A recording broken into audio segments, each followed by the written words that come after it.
the psychical events are facts, are realities. And when you observe the stream of images within, you observe an aspect of the world within. Of the world within.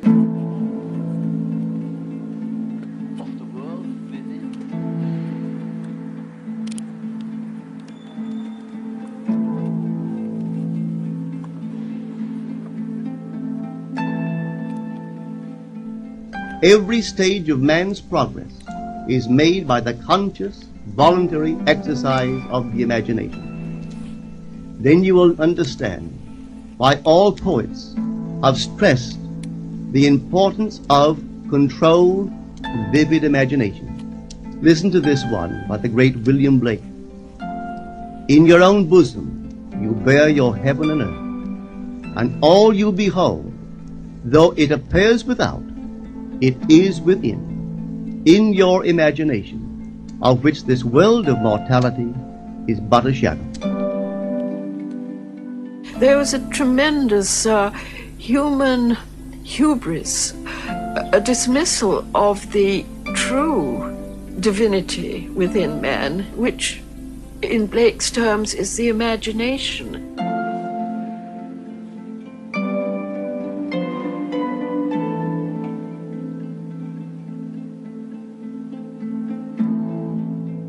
While I live a conscious life, all the time a myth is played in the unconscious. A myth that extends over centuries. Namely, archetypal ideas, a stream of archetypal ideas that goes on through one individual, through the centuries.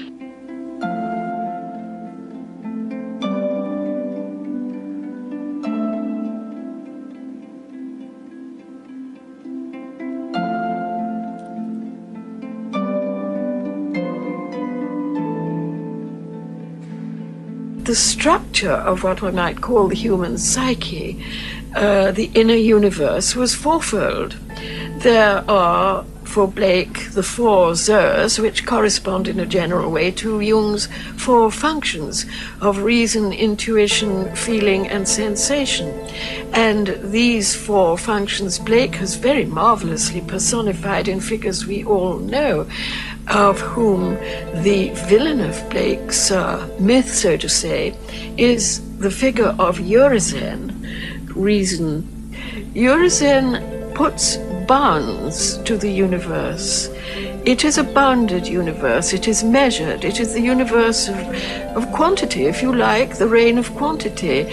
Length, breadth, height, weight, it's the measurable universe. And it is bounded. He puts a circumference to the universe, and one sees him in that very fine late engraving of Blake of God creating the universe with a pair of compasses. He is bounding it, whereas the universe of the imagination is unlimited and boundless.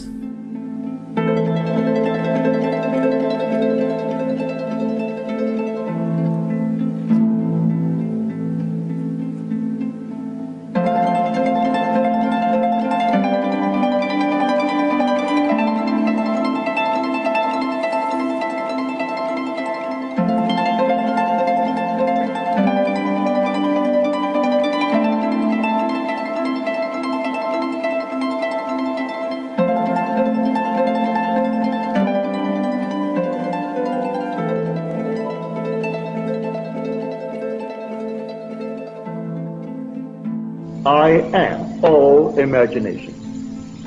Man is all imagination, and God is man, and exists in us, and we in him. The eternal body of man is the imagination, and that is God himself. The divine body we call the Lord Jesus. It is buried in these garments of flesh. And the true and full awakening of the human imagination is what everyone aches for.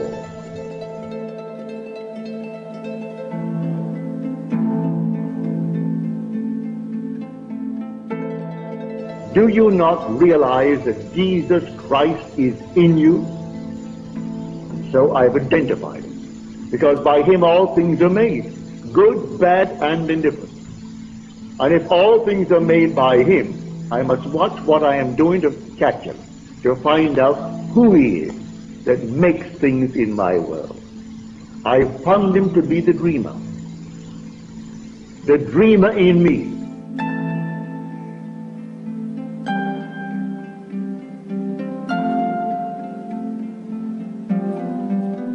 When the man speaks of God in man, he is totally unaware that this power called God in man is man's imagination. This is the creative power in man. There is nothing under heaven that is not plastic as potter's clay to the touch of the shaping spirit of imagination.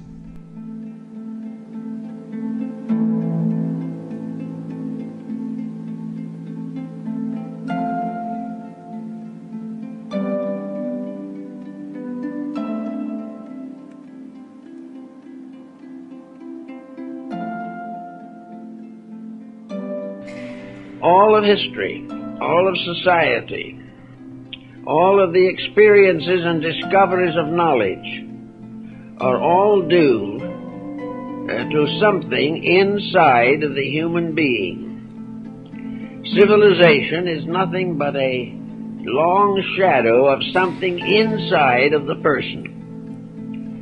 We have something inside of ourselves that built the pyramids, wrote the sacred books, waged all the wars, created all the art, and in addition to these major achievements, perpetuated the species itself with an infinite diversity of individualities.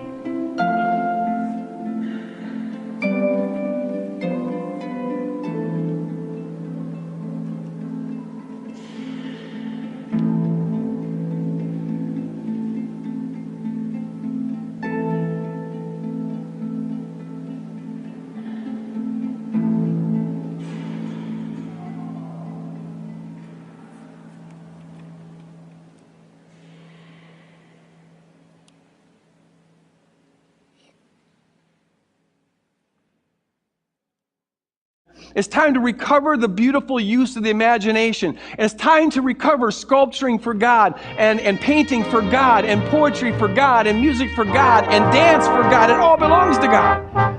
Imagination is funny. It makes a cloudy day sunny. Makes a bee think of honey, just as I think of you.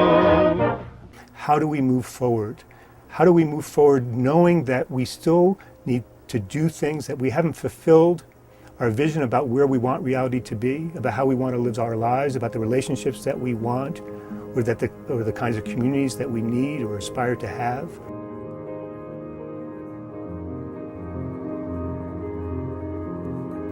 And in that sense, imagination becomes real. It holds relevance to us. It has some resonance with us.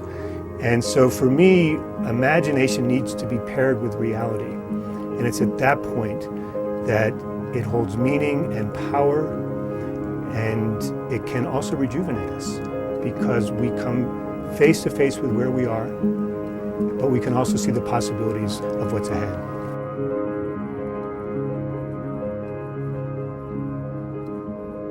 We have a great deal more power to change our reality than most people realize. We have arrived, we are at the time where the human imagination now need no barriers to its intent. And so we are going to find out who we are.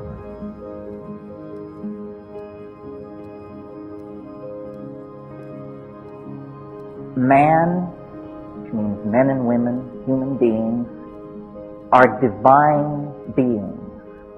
You matter. You count. You come from realms of unimaginable power and light, and you will return to those realms. What is man? The sun's light, when he unfolds it, depends on the organ that beholds it.